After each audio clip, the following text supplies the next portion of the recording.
Subscribe करंतु एबे हम चैनल को आ प्रेस करंतु बेल आइकन को जहा द्वारा लेटेस्ट वीडियो रो नोटिफिकेशन आपण माननकु सर्वप्रथमे मिलिबो। नमस्कार बंधुगण आपण माननकु हम यूट्यूब चैनल को स्वागत। बंधुगण आज हम जानिबा आपणक पई मासर ए प्रथम सप्ताहटी किपरि साब्यस्त हेबो 1 रु 7 तारिख पर्यंत समय को आपण किपरि भाबरे प्लानिंग करिवे।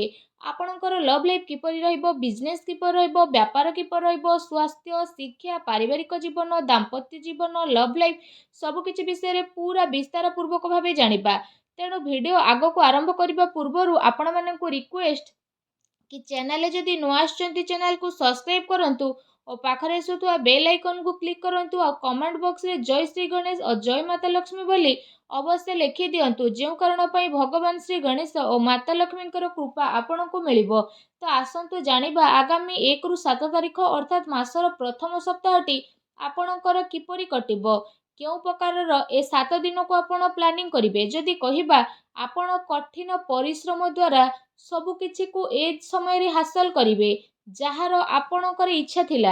बड़ लोकंकर आशीर्वाद ए समय रे खास करी आपणक जीवनर सबुठारु बड़ पुंजी रहिबो। घर परिवार सह समय व्यतीत करिबारु मन आपणकर प्रफुल्लित मध्य रहिबो। समयर गति आपणक सपक्ष रे जिवो। सामाजिक दायित्व आपणकर बढ़िबो। पूर्व किछि समय रु चाली आसुथुबा कोनोसी समस्या रो हाल बाहर करिबारे आपणक पई ए समय खुशी भरा रहिबो। कौनसी बड़ निवेश करिबा पई समय आपणक पई बहुत ही उत्तम भरा रहिबो। फ्रेंड्स यह सहित ए समय रे बंधु बांधवक आगमन कारणरू आपण खुशी रे निजर समय को अतिबाहित करिवे। उपहार रो आदान प्रदान ए समय रे हेबो। आपणकर बजेट मध्य बिगिड़ी पारे किंतु पारिवारिक खुशी आगरे ए सबु को आपण भूली जिवे। युवा वर्ग निजर भविष्यत संबंधित योजना को काफी गंभीरतार सह नहीं मध्य जिवे। ता सहित किछि संवेदनशील तथा सोमहारी जीवारे आपणकु अवसर मध्य प्राप्त हेबो तथा सम्मानर सहित आपणकर प्रतिटी इच्छा पूरण हेबो। संतान संबंधित कार्य जेमिति चाकरी ए सबु कार्यर योजना मध्य समय आपणकर सफल हेबो। परिश्रमर फल आपणकु उचित भाव में प्राप्त हेबो। ता सहित जदि कहबा तो ए समय रे ऊर्जा जोश एवं मन द्वारा आपण परिपूर्ण रहिबे। पिलांक सहित खास करी धैर्य रखी आपण व्यवहार करंतु जेउ कारण पई प्रतिटी स्थिति आपणकर शुभदायक साब्यस्त हेबो।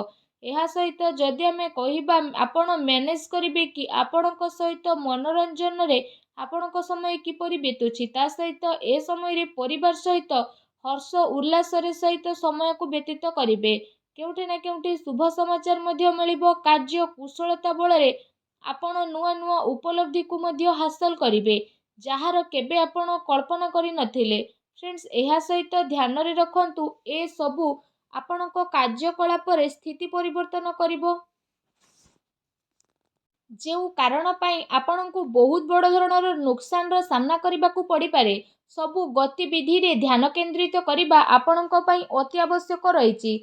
आर्थिक जिनिस रे आपणकर परिवर्तन आसीबो। आनिथिबा धन संबंधित निवेश भाबी चिंती आपण ए दिन रे करंतु नचे असुविधा रे पड़ी पारंती कारण पैसा पुणी थरे आपणकु मिलिबा मुश्किल होई पारे। ए सप्ताह रे विद्यार्थी को तांकर प्रतियोगी परीक्षा रे अधिक ध्यान देबार अति आवश्यक रहिछि। फ्रेंड्स एहा सहित जदि कहबा ए समय रे सबु किछि ठीक रही मध्य आपणकु केउठी ना केउठी असुविधार सामना करिबा पई पड़ी पारे किंतु आपण जदि चेष्टा करिवे तो सबु को परिवर्तन करि परिबे। केवल आपणको आपणको भावना क्रोध उपरे नियंत्रण रखिबार आवश्यकता रहिछि कारण यह प्रभाव रे किछि संबंध आपणकर खराब होई पारे किंतु शीघ्र ही परिस्थिति किछि एपरि प्रतीत हेबो जेउ कारण पई स्थिति रे परिवर्तन आसीबो। घरुआ खर्चर स्थिति पई आपणको बजेट बनेबार आवश्यकता रहिछि। कोर्ट कचेरी संबंधित मामला रे किछि परिवर्तन मध्य आसी पारे। संपर्कियों सह व्यवहार करिबा समय रे आपण सावधान अवलंबन करंतु। आपणको द्वारा मुहरु एपरि किछि कथा बाहरी जिवो जेउ कारण पई आपणको संबंध खराब हेबार आशंका रहिछि।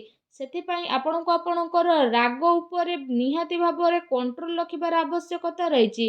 काहा उपरे ए दिन रे अत्यधिक भरोसा बा विश्वास करिबा नुकसान होई पारे। ठीक हेबो कि आपण निजर निर्णय को निजे सर्वोच्च रखंतु। घरर वरिष्ठ सदस्यंकर स्वास्थ्यर ध्यान रखिबार अति आवश्यकता रहिछि। फ्रेंड्स जदि कथा आपणकर लव लाइफ विषय हेब तो ए समय पारिवारिक वातावरण रे आपसिक तालमेल रे असमंजस्य बनी रहिबो। प्रेम संबंध रे जणे आउ जणकर भावना को बुझिबार अति आवश्यकता रहिछि।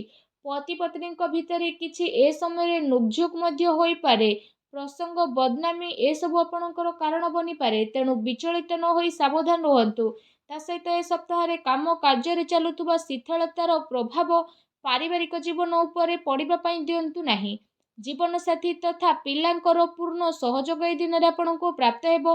ता सहित ए समय पारिवारिक सुख शांति मध्य बनी रहिबो। संतानक शिक्षा आउ क्यारियर संबंधित गतिविधि रे आपण सहयोग मध्य प्राप्त करिवे।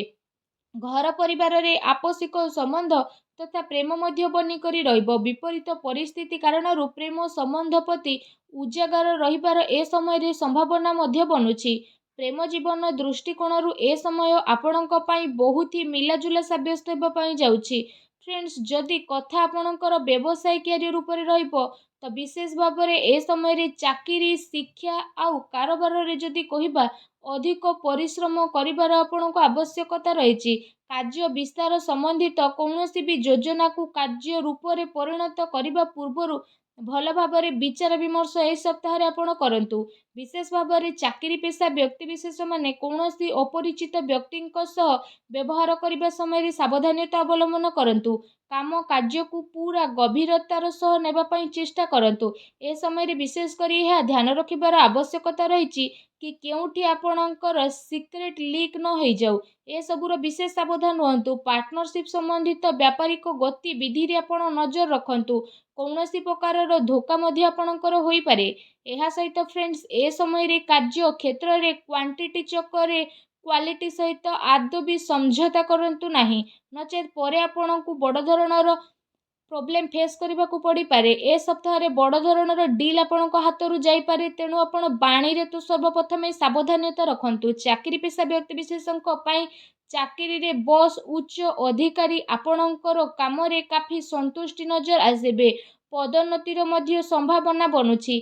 चाकरी रे मन वांछित उपलब्धि मिलिबार ए समय रे स्थिति बनुछि, जो कारण पई आपणको खुशी अनेक अनुभव हेबो। ता सहित नेसिली ए सब जिनिस ठारू आपण दूरी रुहंतु। एबे जानिबा ए सप्ताह आपणक पई कोन शुभ रंग और शुभ अंक रहिछि। 1 2 3 तारिख रे आपणक पई शुभ रंग लाल, शुभ अंक 2 रहिबो। 4 5 तारिख रे आपणक पई शुभ रंग सबुज, शुभ अंक 3 रहिबो। 6 7 तारिख रे आपणक पई शुभ रंग हळदिया धळा एवं शुभ अंक 8 रहिबो। एबे आसंतु जानिबा प्रतिकार विषय रे। प्रतिकार स्वरूप आपण कला कुकुर को रुटी खाइबा को दियंतु। घर ईशान कोण रे घिओ दीप लगांतु। देखिबे सब नकारात्मक शक्ति विनाश हेबो, शुभ फल प्राप्त हेबो। आजिर वीडियो केमती लागिला कमेंट करके जणांतु। चैनल रे न आस्थिले चैनल को सब्सक्राइब करंतु। धन्यवाद।